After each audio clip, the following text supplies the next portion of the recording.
సమాజ సమైక్యతకు దోహదం చేసే కార్తీక సమారాధనలు ప్రతి చోట నిర్వహించడం అభినందనీయమని రాజమహేంద్రవరం పార్లమెంటు సభ్యురాలు దగ్గుపాటి పురంధేశ్వరి అన్నారు. రాజమహేంద్రవరం ఆనాల వెంకట అప్పారావు రోడ్లో గణపతి ఆలయం ఎదురుగా ఉన్న మామిడి తోటలో జిల్లా భట్రాజు సంక్షేమ సంఘం ఆధ్వర్యంలో నిర్వహించిన కార్తీక వన సమారాధన కార్యక్రమానికి ఆమె ముఖ్య అతిథిగా హాజరయ్యారు.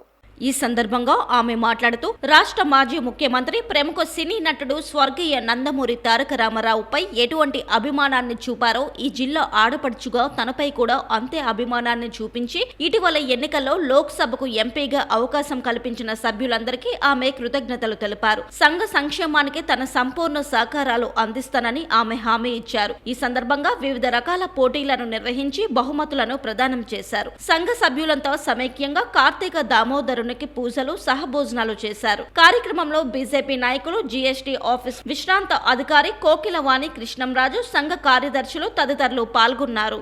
విశిష్టత ఉన్నది అని చెప్పి మనందరికీ తెలుసు. సాధారణంగా ఏంటంటే కార్తీక మాసంలో మనం సమారాధనలు చేసుకుంటాము. అందరం అక్కడ కలవడం, కలివిడిగా ఒకరితో ఒకరు మనసు విప్పి మాట్లాడుకోవడం, ఈ రకమైనటువంటి సాంప్రదాయం అనాదిగా మనకి కొనసాగుతూ వస్తున్నటువంటి నేపథ్యం. అయితే ఈ మధ్య కాలంలో మనం చూసాము, కులాల వారీగా కూడా మనం ఈ రకమైనటువంటి వన సమారాధనలు మనం ఏర్పాటు చేసుకుంటున్నాం. ఎందుకంటే ఆ కులాల్లో ఉన్నటువంటి ఇబ్బందులు ఒక్కసారి మనం చర్చించుకోవచ్చని, వాటికి పరిష్కారాలు కనుగొనేటువంటి ఒక అవకాశం ఉంటుంది అనేటువంటి ఒక భావనతోటి ఈ రకమైనటువంటి సమారాధనలు మనం ఏర్పాటు చేసుకుంటున్నాం.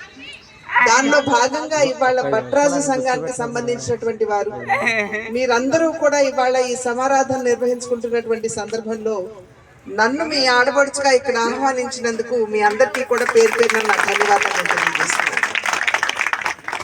భట్రాజు అంటే చాలా మందికి తెలియకపోవచ్చు, కానీ వారికి ఉన్నటువంటి వాక్చాతుర్యం, ఎందుకంటే ఏ అంశం ఇచ్చినా కూడా అనర్ఘళంగా మాట్లాడేటువంటి వాక్చాతుర్యం, వాగ్ధాటి భట్రాజులకే ఉంటుందని చెప్పి పెద్దలు చెప్తూ వస్తున్నటువంటి విషయం. కనుక అటువంటి వాక్చాతుర్యం, వాగ్ధాటి ఉన్నటువంటి వారు ఇవాళ ఒకంత వెనుకబడ్డారు అనేటువంటి విషయం చాలా మందికి ఆందోళన కలిగిస్తుంది అని చెప్పి నాకు తెలుసు. కనుక ఆ సందర్భంలో ప్రధాని నరేంద్ర మోడీ గారు వెనుకబడినటువంటి కులాల్లో ఉన్నటువంటి వారిని అభివృద్ధి పదంలో నడిపించాలి అనేటువంటి ఆలోచనతో అనేక కార్యక్రమాలు వారు ప్రవేశపెట్టడం జరిగింది.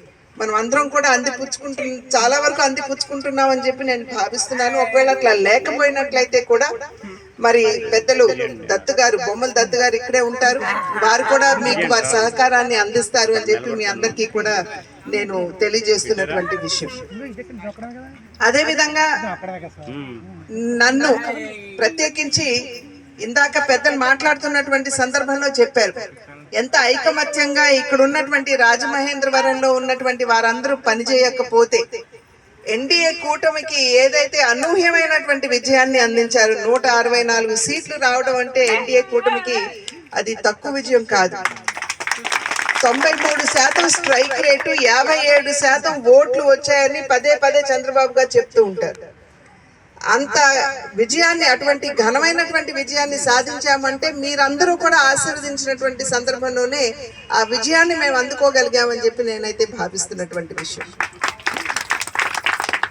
అందులోనూ నాకు పార్లమెంట్ సభ్యురాలుగా దగ్గర 2.5 లక్షల మెజారిటీతో నేను గెలిచాను అని అంటే మీరందరూ నన్ను ఆశీర్వదించకపోతే ఆ విజయాన్ని నేను కూడా అందుకోలేకపోయేదాన్ని. అయితే అది ప్రత్యక్షంగా నాకు మీరు ఓట్ల రూపంలో నా మీద అభిమానాన్ని కనబరిచిన, పరోక్షంగా మీ అందరికీ కూడా మా తండ్రి నందమూరి తారక రామారావు గారి పట్ల ఉన్నటువంటి గౌరవం అని చెప్పి నేను గుర్తించాను.